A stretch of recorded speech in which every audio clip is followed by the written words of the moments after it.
Hello and welcome to another video. Today I have this Ahopegarden hydroponic growing system. It's called the Intelligent Planter. Essentially it has vegetable mode, flower mode, things like that are built in, so you just click the mode you want and then it'll select the appropriate lights.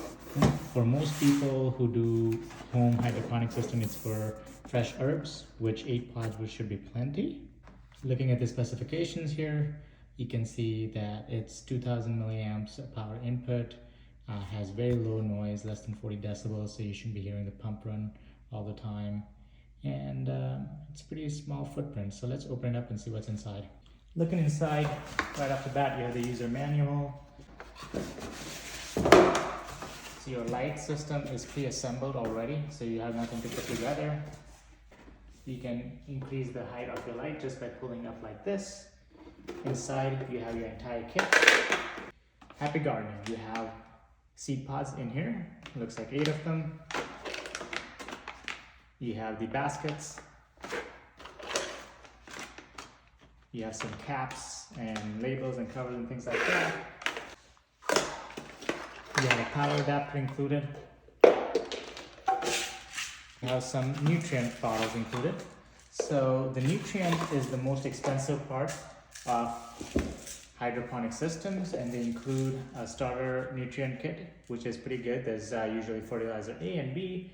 You're gonna have to reconstitute in water, shake it up really well so it's all dissolved, and then you add equal parts water, equal parts fertilizer A and fertilizer B to get your water to a certain level of dissolved particles.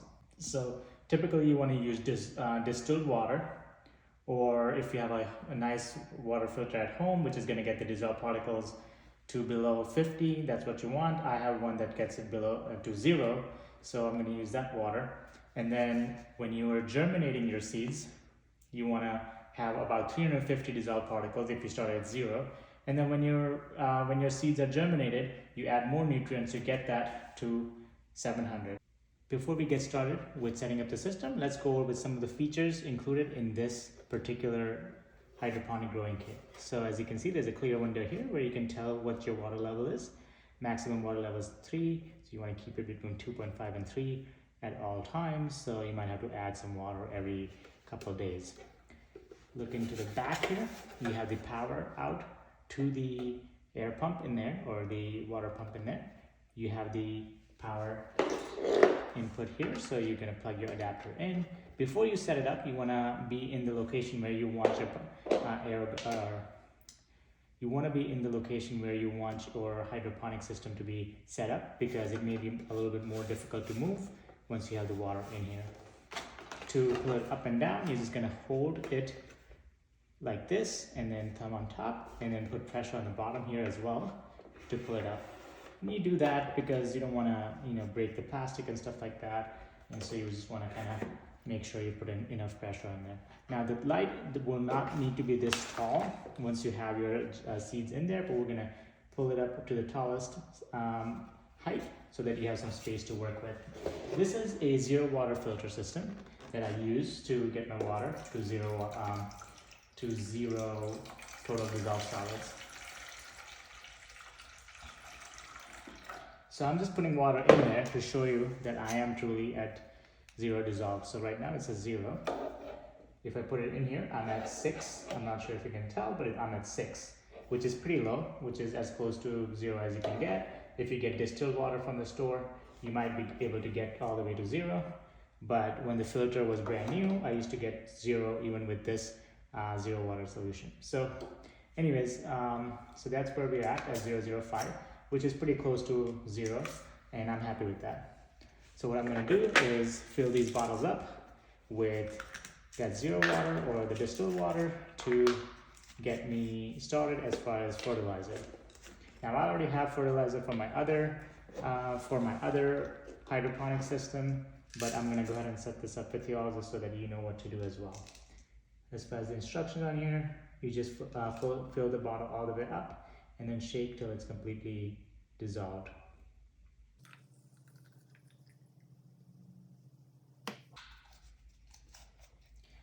This is bottle B.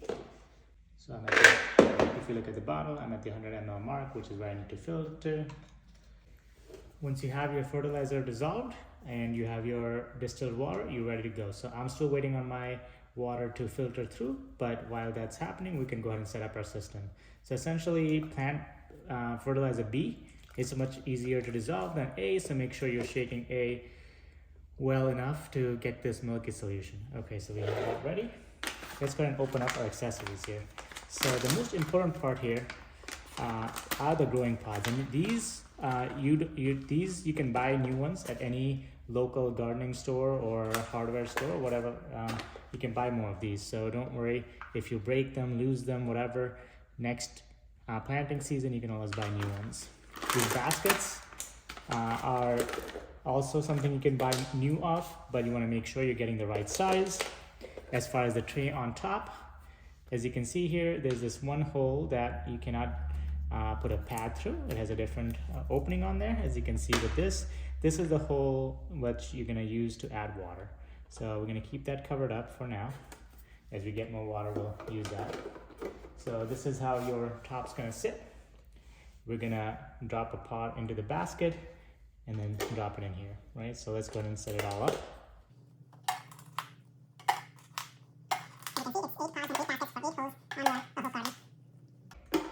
So these pods, they look very small for these baskets, but as they soak up water, they'll get larger.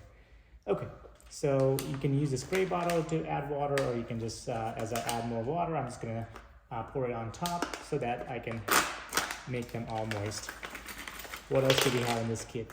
So these are labels. So essentially, let's say I plant basil on this side and cilantro on this side, and I can just write that and drop it in there, and now I know what I'm growing. There's also other labels here, so you can put the name of the plant and then the date you planted or germinated your seeds. You have caps. So essentially, when you first put the seeds in, you want them to retain their heat and moisture, and so you can put them on once the seeds are germinated and you can see them coming up. You can take these caps off and let them grow freely. These are to protect, save your water. So if you don't have a pot in here, right, you can just cap it off, and that way you're not losing a lot of water to evaporation. You have these little forceps to grasp seeds and put them in the little holes there so you're not missing. This is an extra cap, so in the back, if you wanted to empty the water out, if you've had some issues, you put too much fertilizer, whatever, and you want to empty the water out, all you have to do is take this cap off, and then if you lose that cap, they give you an extra one. So that's a nice touch too. I've never seen them give you an extra cap, so that's pretty awesome. So I have some more water filtered here. These dry pods that we put in there, I want to make them moist, so I'm just going to pour some water on them.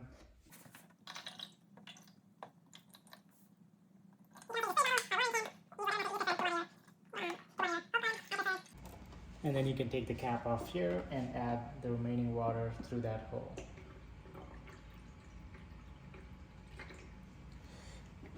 As you add water, you want to keep an eye on your water level down here to make sure you're at the right level. I have the system plugged in, and now you can see with the red light that the power is connected to the device. We can hit the power button and it turns on all the lights, and then you can turn on the water pump by hitting the pump button. If you want the light to be in vegetable mode, which will be 16 hours on and 8 hours off, you hit vegetable, and when it's blue, that means it's in vegetable mode. If you want to put it in flower mode, you can hit that. Same thing, 16 hours on, 8 hours off. If you want to power it off, you're just going to hit power. Again, to power it on, you can hit power, and it'll by default be in vegetable mode with the water pump on, and we're going to leave it at that. When you have sufficient water in there, you can't actually hear the pump running. So let me lift this up and show you. As you can see, the water is stirring, and if you look at the right edge, you can see the pump going. So the pump is extremely quiet. If there's enough water in there, you're not going to hear it run at all. But what it's going to do is circulate the water and prevent rot of your roots. According to the bottle, you're going to add 5 ml of nutrition per 1 liter of water. This tells us that there's about 3 liters of water in here. So I'm going to add 15 ml of this and 15 ml of this if I am in the growth mode.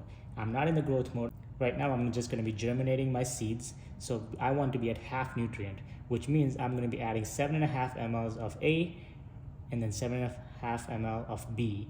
So half nutrients for initial phase when you're just germinating your seeds. Once the seeds have been germinated, you can go ahead and increase the amount of nutrients in here to full, which means 5 mLs per liter. So every time you add a liter of water, you want to add 5 mLs, or 2.5 mLs if you're adding half a liter. Or you can use your TDS meter, which is going to tell you how many total dissolved solids you have, and you want to get it to about 700. Okay, so I have 3 liters of water, which is the maximum amount. So now it's time to add 7.5 mLs of both of these nutrients. So I'm going to start with A. This cap has a hole up top, which is really nice. So you just kind of use that to drop your nutrients.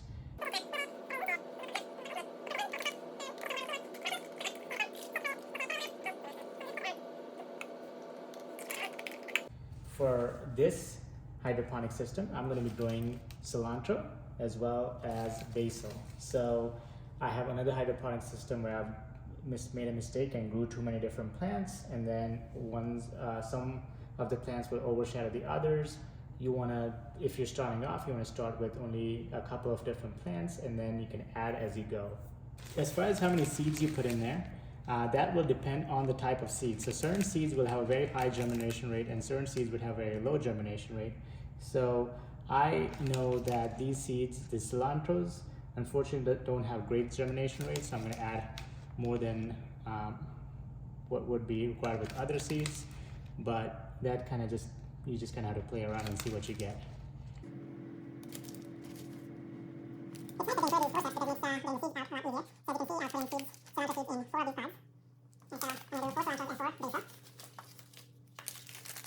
And as far as getting seeds, depending on the season, you may be able to get it at your local hardware store, or you may have to go online to get them.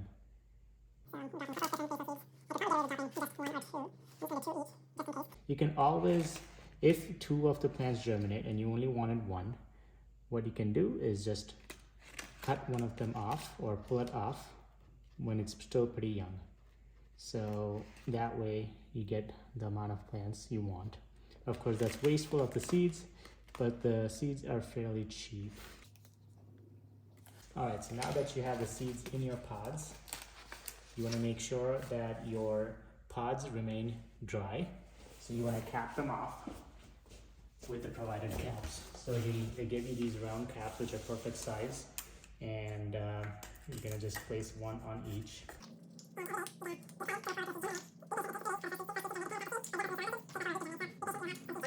Once you see the leaves coming past off the pod, and definitely before they start touching the cap, you want to take the caps off and then let them do their thing.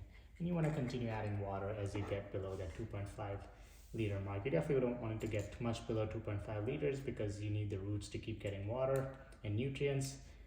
Once the seeds have germinated, you can increase the nutrients to your desired level, which would be 700, 350 to begin. So I kind of just estimated the TDS by what the fertilizer bottle told me. So let's see where we're at. We started off at 0. I'm at, let's see, 606, which is much higher than where I want it to be.